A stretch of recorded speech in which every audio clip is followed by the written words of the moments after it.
அனைவருக்கும் வணக்கம். Welcome to tasty masala. இந்த வீடியோ உங்களுக்கு பிடிச்சிருந்துன்னா சப்ஸ்கிரைப் பண்ணுங்கள், லைக் பண்ணுங்கள், ஷேர் பண்ணுங்கள்.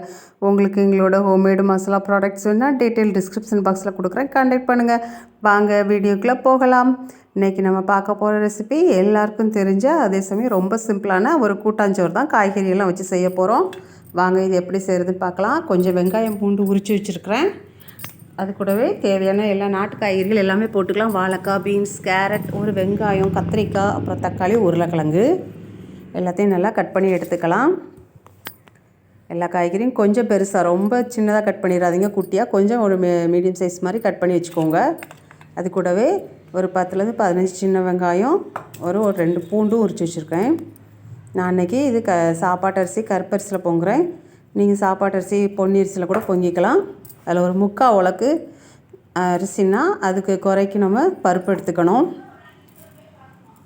கரெக்டாக ஒரு சின்ன டம்ளருக்கு 1 டம்ளர் பருப்பு பிடிக்குது. இந்த அளவு பருப்பு வந்து நம்மளுக்கு கரெக்டாக இருக்கும். இப்போ இதில் அரிசியும் பருப்பையும் நல்லா தண்ணி விட்டு களைஞ்சி எடுத்துக்கலாம். நீங்கள் உங்களோட சாப்பாட்டு அரிசி கூட எவ்வளோ பருப்பு தேவையோ அவ்வளோ எடுத்துக்கோங்க. 3/4 பங்கும் 1/4 பங்கு அளவு தான் கரெக்டாக இருக்கும். அரிசி களைஞ்சாச்சு. இதை நம்ம ஒரு குக்கரில் சேர்த்துக்கலாம். நான் குக்கரில் தான் செய்ய போகிறேன். அரிசி பருப்பு களைஞ்சி வச்சாச்சு. அது கூடவே கொஞ்சமாக புளி, எலுமிச்சப்பழம் அளவுக்கு கொஞ்சம் பாதி அளவுக்கு புளி எடுத்துருக்கேன். ஏன்னா நம்ம 2 தக்காளி பழமும் போட்டிருக்கோம். அதனால் ஃபஸ்ட்டு வெங்காயம் பூண்டு சேர்த்துக்கலாம். அதில் அது கூடவே நம்ம கட் பண்ணி வச்சுருக்கிற பீன்ஸ், கத்திரிக்காய், உருளைக்கிழங்கு எல்லா காய்கறியையும் சேர்த்துக்கலாம். வாழைக்காய், இது கூடவே ஒரு முருங்கைக்காய் சேர்த்தாலும் சூப்பராக இருக்கும். எனக்கு முருங்கைக்காய் கிடைக்கல, அதனால் சேர்க்கலை. இப்போ தேங்காய், பச்சை மிளகா தான் காரத்துக்கு, ஜீரகம் இவ்வளோத்தையும் மிக்ஸி ஜாரில் குறப்பாக தண்ணி விடாமல் அரைக்கணும். கொஞ்சமாக கருவேப்பிலையும் சேர்த்துக்கோங்க. லாஸ்ட்டில் கொஞ்சம் சாம்பார் பொடி சேர்ப்பேன், அதை கனெக்ட் பண்ணி மிளகா போட்டுக்கோங்க. தேங்காய், ஒரு 3 பச்சை மிளகா, ஜீரகம், கொஞ்சம் கருவேப்பிலை குறன்னு அரைச்சது அதையும் சேர்த்தாச்சு. அது கூடவே கொஞ்சமாக மஞ்சள் தூள், காயம், பருப்பு காய்கறியெல்லாம் சேர்த்ததுனால காயம் கொஞ்சம் அதிகமாக சேர்த்துக்கோங்க.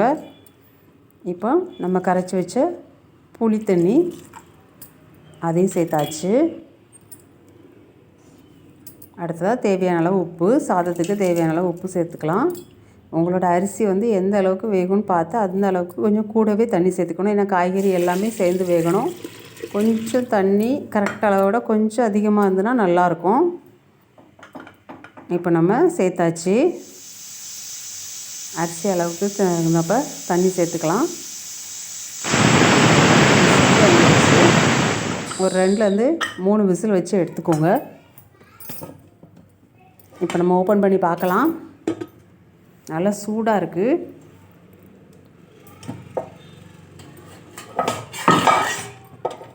கொஞ்சமாக தண்ணி இன்னமாக இருக்கும், ஆனால் கரெக்டாக இருக்கும். கொஞ்சம் ஆறவும் அது கரெக்டாக இருக்கும். உங்களுக்கு பார்த்தாலே தெரியும். இப்போ கிளறி காமிக்கிறேன். கொஞ்சமாக தண்ணிக்கு சாதம் எல்லாமே நல்லா குலைவாக வெந்து வந்துருச்சு. இதுதான் கரெக்டாக இருக்கும். ரொம்ப ட்ரையாக இருந்தால் அது சாப்பிட நல்லா இருக்காது. இது எனக்கு கொஞ்சம் ஆறினோடனே அப்படியே இறுகிரும். நீங்கள் பாருங்கள்.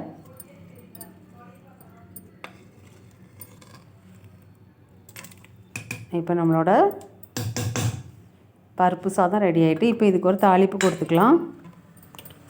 பாத்திரம் நல்லா சூடாகட்டும். கொஞ்சமாக எண்ணெய், தேங்காய் எண்ணெயில் தாளிக்கும் போது இன்னும் வாசமாக இருக்கும் நம்ம கூட்டாஞ்சோறு. கண்டிப்பாக ட்ரை பண்ணுங்கள். எண்ணெய் காய்ஞ்சோடனே கடுகு, கடலைப்பருப்பு, உளுந்தம் பருப்பு போட்டு தாளிச்சுக்கலாம்.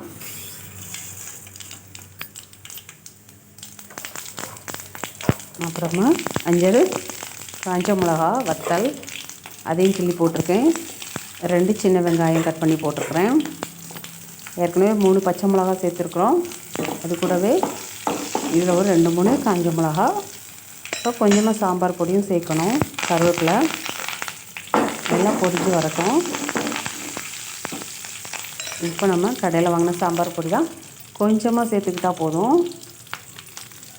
ஒரு டீஸ்பூனுக்கு கொஞ்சம் கூட அளவு சேர்த்துக்கிட்டு லைட்டாக வதக்கிக்கோங்க. சாம்பார் பொடி சேர்த்த பிறகு ரொம்ப நேரமாக வைக்கக்கூடாது, தீயை சிம்மில் வச்சுக்கோங்க. இப்போ நம்ம கொஞ்சமாக ஒரு கைப்பிடி அளவுக்கு கொத்தமல்லி தழை அதையும் அந்த எண்ணெயில் போட்டு லைட்டாக கிளறிக்கோங்க. ஒரு 2 கிளறிட்டு ஸ்டவ் ஆஃப் பண்ணிக்கலாம். அவ்வளோதான் நம்ம சாம்பார் சாதம், நம்மளோட கூட்டாஞ்சோறுக்காங்க தாளிப்பு ரெடி ஆகிட்டு இதை நம்ம சூடான அந்த சாதத்தில் கொட்டி கிளறிக்கலாம் நல்லா.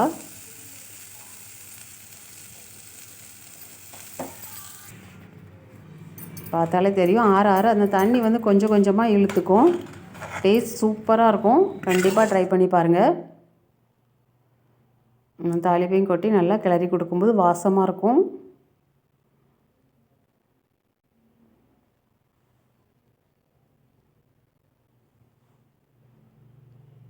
தண்ணி கொஞ்சமாக அதுக்குள்ளே உள்ளே இழுத்துக்கிச்சு. இன்னும் கொஞ்சம் டைமில் நல்லா கரெக்டாகிடும்.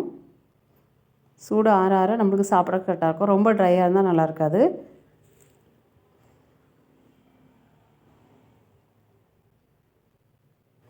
நம்மளோட சுவையான கூட்டாஞ்சோறு ரெடி ஆகிட்டு கண்டிப்பாக ரெடி பண்ணி பாருங்கள். சூப்பராக இருக்கும் டேஸ்ட். வீடியோ பார்த்த அனைவருக்கும் நன்றி. தேங்க்யூ.